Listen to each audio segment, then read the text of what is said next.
చావుగోతి నుండి నిన్ను లేవనెత్తి దయను కృపను జీవకిరీటముగా వేయును. నీ శిరస్సు మీద జీవకిరీటముగా వేయును. ఆ కారణముచే దేవ సంస్తుతి చేయవే మనసా. పడమటికి తూర్పెంత ఎడమో పాపములకు మనకు అంతా ఎడముకలుగా చేసియున్నాడు. మన పాపములను ఎడముగానే చేసియున్నాడు. ఆ కారణముచే దేవ సంస్తుతి.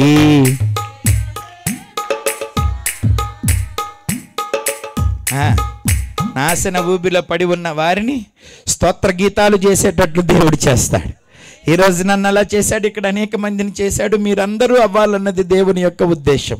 నలిగిపోవద్దు, కృంగిపోవద్దు, భయంలో ఉండొద్దు, మరణాన్ని ఎత్తుకులాడుకోవద్దు, చుట్టుకున్న సమస్యలను చూసి భయపడద్దు. దేవుడు ప్రతి సమస్య నుంచి మిమ్మల్ని విడిపిస్తాడు.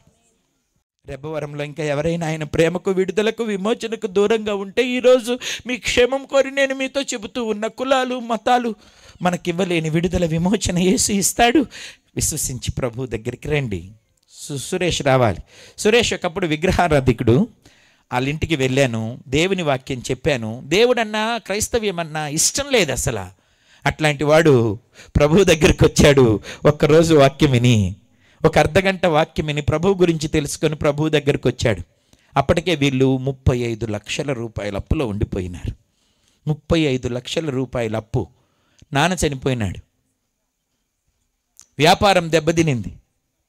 వడ్డీలకు తెచ్చుకుంటే వడ్డీలు పెరిగిపోయి శ్రీరామ్ చిట్స్ అని, ఆ చేతి వడ్డీలని, అక్కడ ఇక్కడ తెచ్చుకున్న గ్రూప్ వడ్డీలని, ఇవన్నీ తడిచి మోపిడైపోయి చేసిన అప్పు కొంచెమైతే వడ్డీలు పెరిగిపోయి 35 లక్షలు అయిపోయినాయి.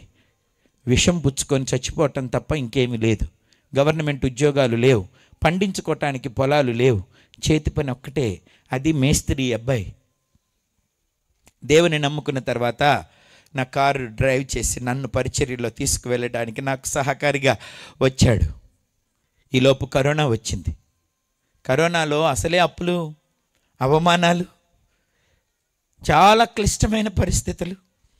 ఆ పరిస్థితుల్లో కూడా ఈ బిడ్డ దేవుని మీద విశ్వాసం ఉంచాడు. నేను అన్నాను, కరోనాలో ఎటు పోయే పని లేదు కదా, ఏదైనా పని ఉంటే చూసుకున్నానా అని చెప్పాను. టాపీ పని వచ్చు కదా, హైదరాబాద్ వెళ్ళాడు. అక్కడ పనులు లేవు. ఒకరోజు వచ్చి ఏడ్చాడు, అన్న అక్కడ ఏం పనులు లేవు, 500 కూడా దొరకట్లేదన్న, తినటం కూడా కష్టమైపోయిందన్న అన్నాడు. ప్రార్థన చేసి తోటరావులపాడులో ఉండి పంపించాను. హైదరాబాద్ నుంచి ములుగు వెళ్ళాడు. వరంగల్ దగ్గర ములుగు వెళ్తే ఈ అబ్బాయికి దేవుడు కాంట్రాక్ట్స్ ఇవ్వటం మొదలుపెట్టాడు. బిల్డింగ్ కాంట్రాక్టులు కడుతూ 500 లేనోడు 5 లక్షలు మిగిలే కాంట్రాక్టులు దేవుడిచ్చాడు.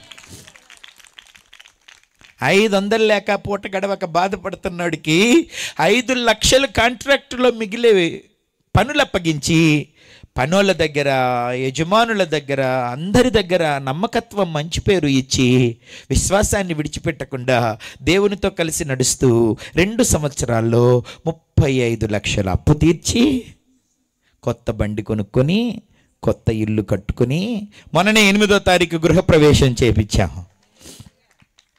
ఇంకక్కడ ఉంటే బాగా డబ్బులు సంపాదించుకోవచ్చు. ఈ అబ్బాయి పిల్లల్ని బాగా ఇంగ్లీష్ మీడియం స్కూళ్ళల్లో చదివించుకోవచ్చు. అన్నా, అప్పుల భారంతో ఉండి మందు తాగి సద్దాం అనుకున్న పరిస్థితుల్లో నిద్రపట్టక ఏం ఫోన్ వచ్చినా భయమైపోయి ఏం చేయాలో తెలియక అమ్మా నాన్న చచ్చిపోయి ఉద్యోగాలు లేక పొలాలు లేక కొద్ది సంపాదనతో బతుకుతున్న మాకు దేవుడిని అద్భుతాలు చేస్తాడు అనుకోలేదన్నా. దేవుడు మమ్మల్ని బ్రతికించి మమ్మల్ని విమోచించినాడు కనుక అక్కడుంటే బాగా సంపాదించుకుంటాను కానీ కుదరదన్నా. పిల్లల్ని గవర్నమెంట్ బడిలోనైనా పడేసి నేను నీతో సేవకు వస్తాను, సువార్త ప్రకటించడానికి సహాయం చేస్తాను. కూర్చో. ఆనంద సంతోషాలు దేవుడిస్తాడు. బంధించబడిన వారికి విడుదల కలుగజేస్తాడు. ఏ బంధకాల్లో ఉన్నా, రోగంలోనా, అప్పులలోనా, అనారోగ్యాలలోనా, భయంలోనా, మరణంలోనా, ఎందులో, అవమానంలోనా, నీ బంధకాలకు కారణమైన ప్రతి పరిస్థితిని దేవుడు విడిపిస్తాడు. విడిపించడానికే వచ్చాడు రక్షకుడు ఈ లోకానికి.